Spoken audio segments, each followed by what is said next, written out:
Las Vegas, what happened, bro? Is your chain fake? Seriously, though, we do got to talk about game one of round two of the WNBA 2025 playoffs. Two game ones on Sunday night, those being game one between the Fever and the Aces, and game one between the Lynx and the Mercury. A lot of crazy takeaways from both of these games. Starting off, Kelsey Mitchell's insane.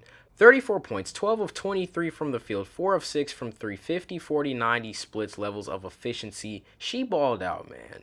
This Fever team, the one thing we have said about them the entire WNBA season is that when they are underwomaned, they somehow manage to muster together and put on great performances. They beat the Minnesota Lynx without Caitlin Clark to win this WNBA Commissioner Cup this past season. This is a team that's gone on winning streaks without Caitlin Clark. Am I pushing this narrative that, are the Fever way better without Caitlin Clark? Absolutely not. What I am saying is that it is a next woman up mentality, not only with this coaching staff and how they go about scheming and game planning for these stacked teams, but also the team itself. Credit to Aaliyah Boston, amazing defense against A'ja Wilson, especially this being the A'ja Wilson first playoff game after winning her fourth MVP. Incredible stuff from A'ja Wilson. But we got to talk about Jewell Loyd, though.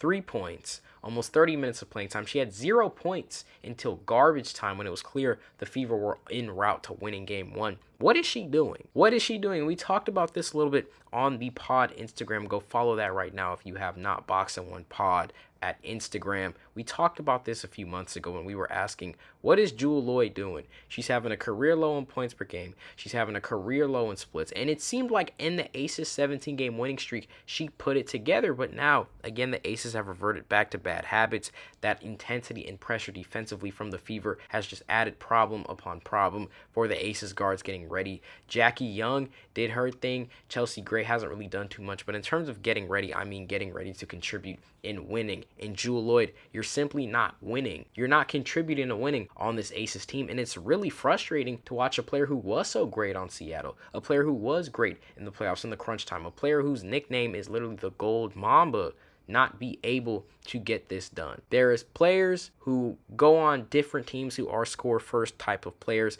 and they are great no matter what. Kevin Durant is one of those guys. We thought Jewell Loyd was one of those women. Maybe she's not, though, but still, congratulations to the Indiana Fever for putting on an amazing game one, and I'm very interested to see what they do in game two. Do they allow the Aces to get back in this series, take their foot off the gas a little bit, or do they get greedy and go up 2-0? We'll see tomorrow night. On the other side of the spectrum, we just have the Minnesota Lynx being awesome. There's not really much else to say. Cleon Dakova giving you great minutes. Courtney Williams facilitation bag. We have to give credit to Courtney Williams getting better at basketball. In that New York Liberty WNBA 2024 final series that the Lynx had last year, Courtney Williams would hit some incredibly timely shots, and then she would shoot the Lynx out of game. She would try to get her rhythm, or she would be hot and force a shot instead of allowing the game to come to her. She let that happen last night. She let the game come to her even when Alyssa Thomas was frying, even when the Mercury were up. Napheesa Collier, 18 on 50%. Kayla McBride, 21 points, 6 of 10 from 3. They're all doing great things on that team. And it's really evident that this is a team that simply knows how to win.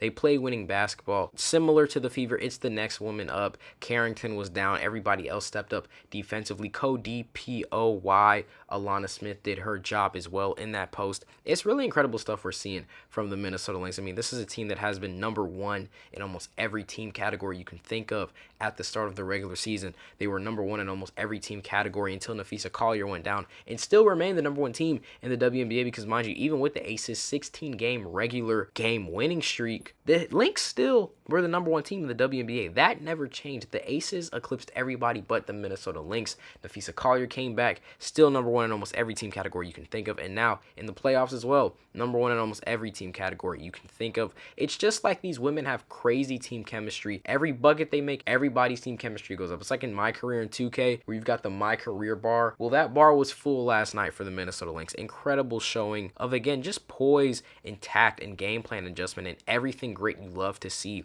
from a championship contender in the NBA or the WNBA. Game 2, the Mercury can make some adjustments to make this thing interesting, but I just feel like the Mercury is simply outgunned. They do have Bonner, they do have Kalia Copper, Alyssa Thomas, Satu Sabali, but I just don't think they have enough pieces to actually beat a healthy Minnesota Lynx team. We'll see, though. With that being said, though, guys, that is going to do it for us today. Again, as always, bringing you this WNBA playoff coverage, and even though we might not have daily videos, we're still going to get you guys these videos. New pod episode just dropped, BoxInOne Season 2. link in the bio to check that out. Follow all of our socials in the description for more daily Boxing One content. We also have the TikTok quick breakdowns on the TikTok and Instagram as well. But again, as always, if you guys enjoyed this content, make sure to like, comment, share, and subscribe, and we will see you all in the next one.